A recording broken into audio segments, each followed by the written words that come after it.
Okay, macam yang saya janji, saya akan bawakan tetamu untuk anda hari ini. So saya nak you all komen siapa lagi comel, saya atau tetamu saya.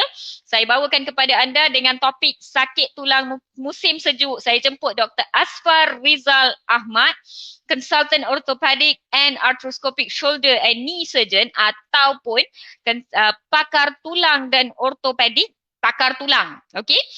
Dan Dr. Asfar ni sebenarnya dia adalah sports medicine specialist daripada dengan fellowship from Singapore, MBBS from Australia, MS Orthopedic from UKM, and fellowship in sports medicine from Singapore, bringing to you all the one and only Dr. Asfar Rizal Ahmad. Welcome on air, Doctor.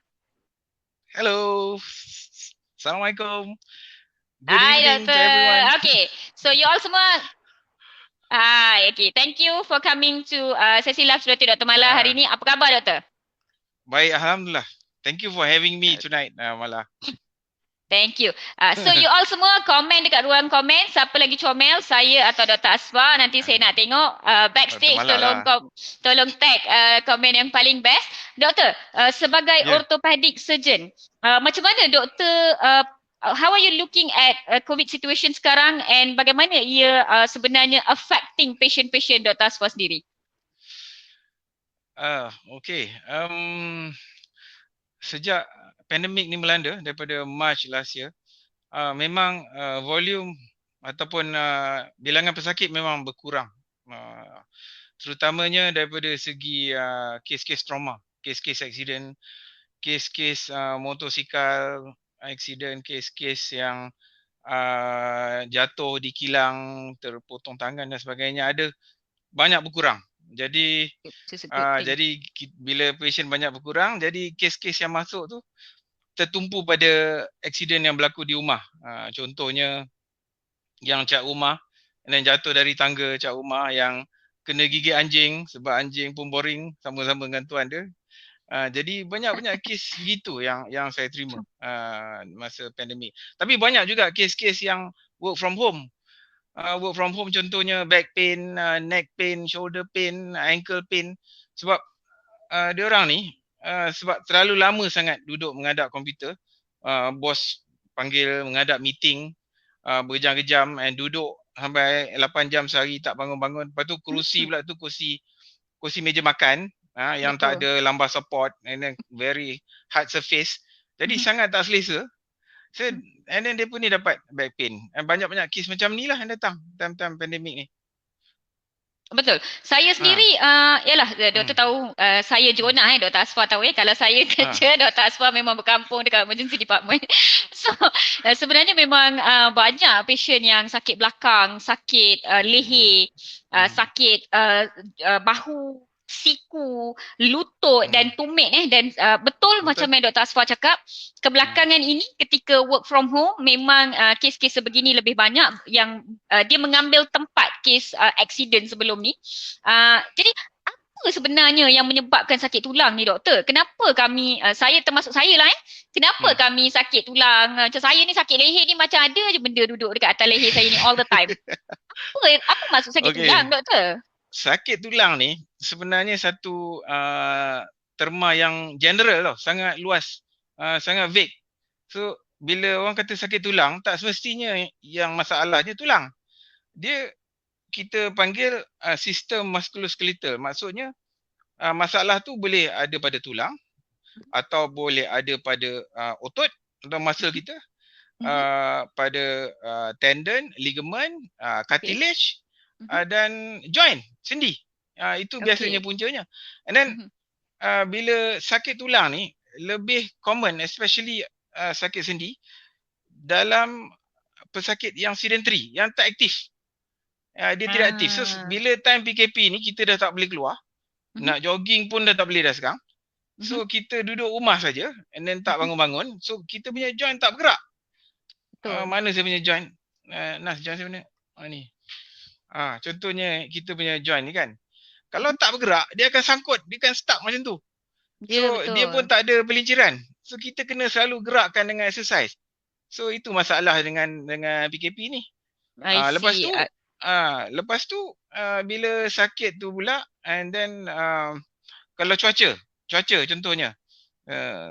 Saya rasa mungkin Dr. Mala akan tanya soalan seterusnya cuaca.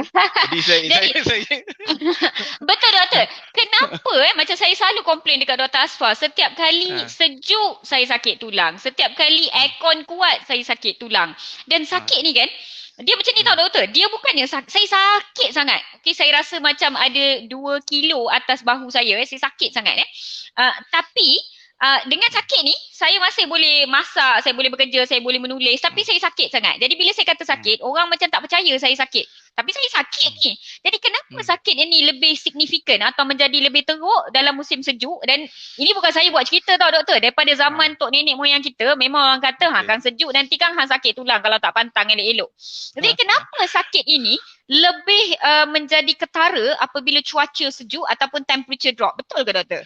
Okey, sebenarnya sakit tulang bila masa sejuk ni, saya pun tak sangka ini sangat prevalent atau sangat sangat common di Malaysia, sebab saya ingat dekat OC je, dekat negara-negara Eropah dengan Rusia ke yang ada 4 musim.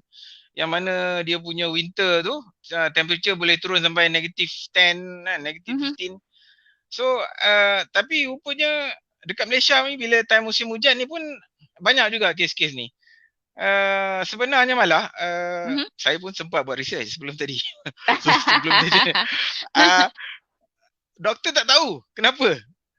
Doktor tak tahu, para pengkaji pun tak tahu kenapa suhu yang atau suhu sejuk ni, cold weather ni associated with sakit tulang. Mhm. Sebab kajian yang buat semuanya patient tak ramai. I mean dia tak boleh dapat cari patient yang ramai and then tak boleh buat any conclusion. Tapi antara teori-teori ataupun yang dibuat ialah bila sejuk ni dia ada tukar pressure. Kita pressure bertukar, barometric pressure bertukar pada persekitaran. Jadi bila sejuk ni kita punya tisu mengembang. Contohnya ligament kita mengembang, muscle Yes. kita mengembang. Mhm. Lepas tu cartilage kita pun mengembang. So bila mengembang tu, bila kita bergerak dalam keadaan sendi yang ruang dia terhad, ruang dia close space macam tu, tapi yang biasanya semua cartilage kecil, ligament semua kecil, tiba-tiba dah mengembang. So dah tak cukup space, tak banyak space untuk bergerak. Itu menyebabkan sakit. Itu teori lah. Lepas tu ada lagi satu teori ialah bila sejuk ni orang duduk aja, orang tak bergerak, orang duduk berselimut, selimut tengok TV, tengok Netflix, tak bergerak. So bila tak bergerak tu macam tadilah joint tak bergerak. Bila joint tak bergerak dia stuck lah, sangkut lah. Joint kita ni untuk kesihatan joint yang baik kita kena selalu gerakkan joint kita ni. Kena selalu gerakkan kaki kita punya ankle joint, kita punya knee joint, shoulder joint. Bila tak bergerak, dia jadi problem. And then bila orang tua tu, biasalah orang tua memang common. Dan perempuan pun lebih common tu, tak tahu kenapa. Okey. Itulah yang saya boleh goreng sikit lah. Lain-lain memang tak ada Bagi saya kan tak ada doktor, research. sebenarnya saya pernah yalah saya badan kecil, BMI pun Ha, ha, baru-baru nak cukup makan kan. Jadi saya hmm, sebenarnya pernah baca kenapa saya sebenarnya sakit tulang sebegini. Antara jawapan hmm, yang saya jumpa sebenarnya dia kata some of us memang kami lahir dengan lower cold intolerance. Jadi bila sejuk hmm, kami punya tolerance, setengah orang dia tak boleh panas. Sikit je hmm, dia nak duduk, dia ada geng bawah kipas kalau macam kat sekolah hmm, ke semua hmm, kan. Sebab hmm, dia cepat hmm, panas. Sikit hmm. panas. Aircon tu Ha, letak 16 degree, 17 degree tu baru dia rasa okey lah kan. Macam hmm, setengah orang yang macam kami memang ada intolerance terhadap sejuk. Jadi bila sejuk, sebenarnya mungkinlah blood flow ke ataupun nerve ke whatever, I don't know lah dari segi hmm, anatomi ya. Jadi kami tak hmm, ada cold intolerance. Jadi bila cold, bila sejuk, that's when we shiver more, that's when kita rasa sakit. Sebenarnya sakit tu is low cold intolerance. That's what I read lah. Jadi ya, bila saya betul. sendiri baca, Betul. saya Hmm, sendiri baca, and of course kebanyakan orang yang kami macam ni lesser fat deposition, jadi lemak tak banyak, jadi sakit kan. Tapi not to be biased, sebenarnya orang yang aha, macam my sisters, my friends yang hmm, agak berbadan besar tetapi macam yelah ada anak dan sebagainya, dah lama-lama hmm, memang cold intolerance berkurang. Dulu waktu hmm, muda-muda cepat panas bila makin tua kita lagi cepat sejuk. Jadi bila cepat sejuk tu walaupun BMI agak tinggi, walaupun badan sedap-sedap, masih rasa hmm. macam ada cold intolerance problem tu.